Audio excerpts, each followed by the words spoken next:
ہمارے رب کے ساتھ اس کلمے کا تعلق ہے، جو وہ کلمہ ہمارا تعلق ہمارے رب کے ساتھ بناتا ہے، جب تک ہم وہ تصور کر کے وہ کلمہ اپنے منہ سے ادا نہیں کریں گے تو ہمیں نماز کے اندر وہ یکسوئی حاصل نہیں ہوگی کہ جو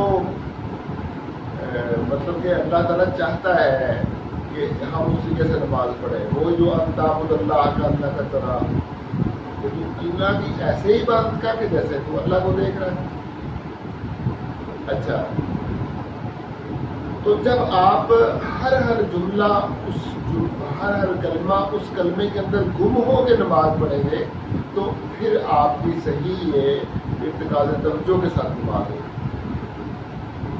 اب آپ نے ساری نماز پڑھ لی. اب یہاں پہ کیا ہے جی؟ یہاں پہ یہ دیکھیں، آپ صبر کر رہے ہیں. اگر آپ مسجد میں جا کے نماز پڑھ رہے ہیں، ٹھیک ہے، ساری جماعت میں کھڑے ہیں، آپ امام کے پیچھے ہیں. آپ جیسے امام کھڑا ہوتا ہے آپ کھڑے ہو جاتے ہیں، وہ ہاتھ باندھتا ہے آپ ہاتھ باندھ لیتے ہیں، وہ رکوع میں جاتا ہے آپ رکوع میں چلے جاتے ہیں. یہ بھی یکسوئی ہے، یہ بھی ایک یکسوئی ہے. اور یہ یکسوئی ہے کہ ان سب کی توجہ اور آپ کی توجہ آپس میں مل جاتی ہے. جیسے حج کے اندر میں نے بتایا نا کہ سب بندوں کی توجہ، تو اسی طریقے سے کنسنٹریشن جو ہے وہ مل کے اجتماع میں جب ہوتی ہے تو اس کا مرتبہ، مقام اور مزہ ہی کچھ اور ہوتا ہے. اچھا، جب آپ اس طرح نماز پڑھتے ہو، پھر باجماعت، پھر آپ اکیلے میں نماز پڑھتے ہو. یہ فرض تو آپ نماز کے ساتھ پڑھتے ہو، پھر پہلی سنتیں ہوتی ہیں یا بعد میں سنت ہوتی ہے وہ تو آپ اکیلے پڑھتے ہو، یا نوافل ہے وہ تو اکیلے پڑھتے ہو. تو نوافل میں خاص طور پہ زیادہ یکسوئی حاصل ہوتی ہے. وہ اس طریقے سے کہ جب آپ اکیلے ہو، اب آپ کا اور رب کا معاملہ ہے، آپ ہیں، رب ہے، نماز ہے، اور نماز کے اندر کلمات آپ نے ادا کرتے ہیں. جب آپ وہ کلمات ادا کرتے ہو، میں کبھی کچھ ادا کروں گا، ہر کلمے کا تصور آپ کو بتاؤں گا کہ آپ نے کس تصور کے ساتھ ہر کلمہ ادا کرنا ہے. ابھی میں مطلب یہ میرے پاس اتنا ٹائم نہیں ہے کہ میں آپ کو اتنی ڈیٹیل میں بات کروں. تو جب آپ اس طریقے سے نماز پڑھ لو گے تو پھر آپ ارتکاز توجہ میں ایک نماز نے آپ کو بہت بلندی تک پہنچا دیا، اللہ کے بہت قریب کر دیا، اور اللہ تبارک و تعالیٰ کے قریب آپ کو کر دیا. اور اللہ کی طاقتیں، اللہ کی رحمتیں، اللہ کا کی عنایتیں وہ آپ کے پیچھے ہیں، وہ آپ کے ساتھ ہیں. کیا ہے اللہ کی طاقت ہے؟ وہ شیلٹر ہے، جو وہ شیلٹر، وہ سارا وہ آپ کے پیچھے ہے. آپ اس شیلٹر میں ہیں، آپ اس پناہ میں ہیں، آپ اس رحمتوں کی پناہ میں ہیں، آپ اس برکتوں کی پناہ میں ہیں. تو آپ کو تو وہ ساری طاقتیں حاصل ہو گئی. لوگ بھاگتے ہیں غیر مرئی طاقتوں کے پیچھے، میں جادو سیکھ لوں، میں ہپناٹزم سیکھ لوں، میں ٹیلی پیتھی سیکھ لوں، میں میجک سیکھ لوں، میں معفوق الفطرت ہو جاؤں، میں یہ کر لوں، میں وہ کر لوں. سب بکواس ہے، سب چیزیں فلوک ہیں. ایک اللہ کی جو طاقت اگر آپ کو مل گئی، اللہ کی طاقت آپ کے پیچھے ہے تو آپ دنیا کے طاقتور ترین انسان ہیں. اللہ کی رحمتیں آپ کے پیچھے ہیں تو آپ دنیا کے سب سے زیادہ مطمئن انسان ہیں. اب نماز آپ نے ایک پڑھ لی، دوسری بھی پڑھے، ایسے تیسری بھی ایسے پڑھے. اب میں کنسسٹنسی کی طرف آتا ہوں. آپ 40 نمازیں ایسے پڑھیں، 40 نمازیں، اور اس کے بعد پھر دیکھیں کہ 40 نمازیں پڑھنے کے بعد آپ کس جگہ پہ پہنچ گئے. آپ کی اتنی پریکٹس ہو جائے گی، اتنی پریکٹس ہو جائے گی کہ آپ وہ بات جو میں نے کہی نا کہ آپ یعنی کہ جو کام سوچیں گے، جو کام سوچیں گے وہ ہو جائے گا. تو وہ یہ چیز ہے، وہ یہی چیز ہے کہ آپ 40 دن نماز پڑھیں گے، آپ کی قوت اتنی مضبوط ہو جائے گی، آپ کی سوچ اتنی مضبوط ہو جائے گی، آپ کی نیت اتنی مضبوط ہو جائے گی، آپ کی قوت فیصلہ آپ کے اندر اتنا آ جائے گا کہ آپ جو کام سوچیں گے وہ یا تو وہ ہو جائے گا، اور اگر آپ کی ناکامی ہوگی اللہ تبارک و تعالیٰ اسباب ایسے پیدا کر دے گا آپ کے لیے کہ کامیابی آپ کی قدم چومنا شروع کر دے، کامیابی آپ کے قدم چومنا شروع کر دے، کیونکہ آپ کا ہر کام کنسسٹینسی اور کنسنٹریشن آپ کے ہر کام میں شامل ہو گئی ہے۔ نماز نے 40 دن کی نماز نے آپ کو اتنا زیادہ مضبوط کر دیا ہے، آپ کو وہ تصور دے دیا ہے یکسوئی کا اور تسلسل کا، کہ اب آپ کو کسی اور چیز کی ضرورت نہیں ہے، کسی اور پریکٹس کی ضرورت نہیں ہے۔ یوگا میں بھی ہے اس کا، میں یوگا کی بات بھی کرتا ہوں، تو یہ اس طرح کی نماز۔ اچھا، اب میں یوگا کی طرف ہی آ جاتا ہوں کہ یوگا میں کیا ہوتا ہے کہ ایک آسن مار کے آپ ایک ہی کام کر رہے ہیں مسلسل، یعنی اگر آپ نے ہاتھ کھڑے کیے، آپ نے ہاتھ ایسے پھیلائے ہوئے دھیان دھیان ایسے کر رہے ہیں، دھیان دھیان آپ کا یوگ ہے جناب۔ اگر اسلام کو آپ بتانا ہے تو اسلام کے اندر جو ہے نبی کریم صلی اللہ علیہ وسلم نے ہمیں اس تصور کے لیے نماز ہی دی ہے۔ تہجد کی نماز کیا چیز ہے؟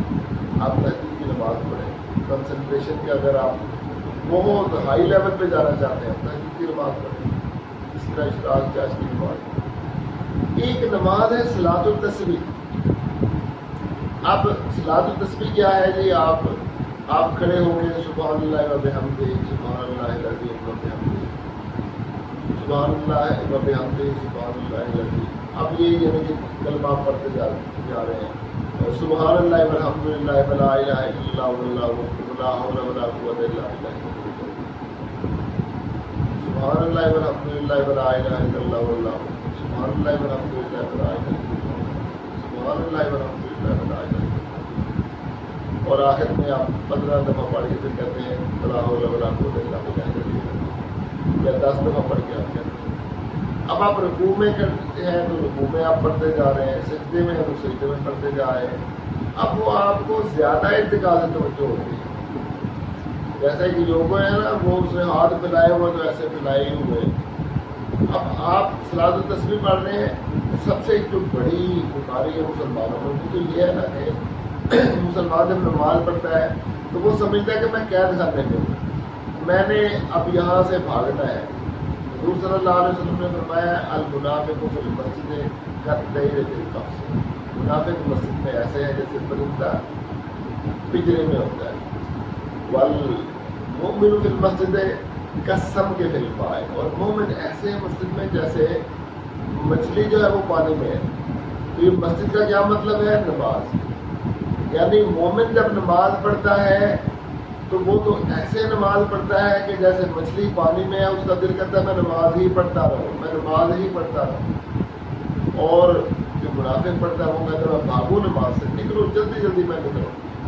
تو وہ منافق والی نماز نہیں آپ نے پڑھنی ہے، آپ نے وہ مومن والی نماز پڑھنی ہے۔ نماز میں آپ کو وہ سکون ہو کہ جیسے مچھلی کو پانی کے اندر سکون ہوتا ہے۔ یہ بھی کنسنٹریشن کی ایک کیفیت بتا رہا ہوں، اس کیفیت میں آپ نے نماز پڑھنی ہے،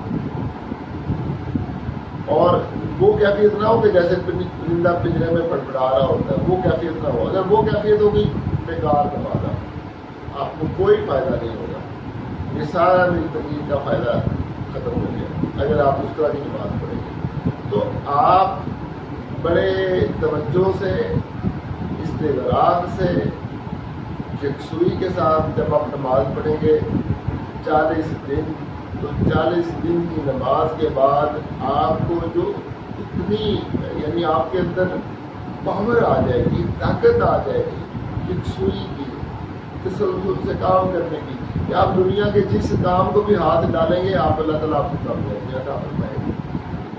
جو بچے کہتے ہیں امتحان میں کامیاب نہیں ہوتا، ٹھیک ہے، کوئی سی ایس ایس کے پیپر دے رہے ہیں، کوئی اور بڑے مختلف کے پیپر دے رہے ہیں، کوئی کامیاب نہیں ہوتا۔ تو بھائی آپ کو جو اللہ تعالیٰ نے تصور دیا ہے کامیابی کا، آپ اس تصور پر تو چلے نا۔ آپ کوئی 40 دن نماز تو پڑھیں آپ، اس کے بعد پھر دیکھیں کہ آپ پیپر میں کامیاب ہوتے ہیں کہ نہیں ہوتے۔ وجہ کیا ہے؟ آپ کو پیپر کی تیاری ہی نہیں کرنی آتی۔ جب آپ نماز پڑھیں گے آپ وہاں سے سیکھیں گے کہ یکسوئی کیا چیز ہے، تسلسل کیا چیز ہے، جب وہ آپ وہاں سے سیکھیں گے، آپ کے جو پیپر کی تیاری کر رہے ہیں وہاں آپ کو وہ یکسوئی فائدہ دے گا، وہی فائدہ، وہ اللہ تعالیٰ کی ساری طاقتیں آپ کے پیچھے ہوگی، اللہ تعالیٰ کی ساری نورانیت آپ کے پیچھے ہوگی، ساری رحمتیں آپ کے پیچھے ہوگی، آپ کے پیپر میں سب سے اچھے مارکس آئیں گے۔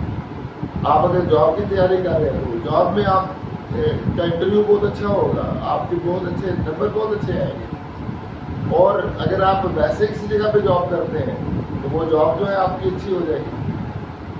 تو یہ ساری چیزیں ہیں، میں زیادہ اس میں ڈیٹیل میں بھی جاؤں گا، تو آخر میں بس آپ کو میں یہی کہنا چاہتا ہوں کہ اپنے دل کے اندر اللہ تبارک و تعالیٰ کی وحدانیت کے تصور کو راسخ کریں، صحیح معنوں میں مومن بن جائیں، صحیح معنوں میں پکے سچے مسلمان بن جائیں، کلمہ طیبہ کا جو روح ہے اس روح سے کلمے کو ایک دفعہ پڑھیں، اور نماز کی جو روح ہے اس روح سے نماز کو پڑھیں 40 دن تک، اور اس کے بعد پھر تسلسل سے اسی طرح پڑھتے رہیں، تو پھر آپ ایمان کی معراج میں پہنچ جائیں گے انشاءاللہ تبارک و تعالیٰ۔ تو جب آپ کی آخرت سنور گئی، دنیا آپ کی سنور جائے گی۔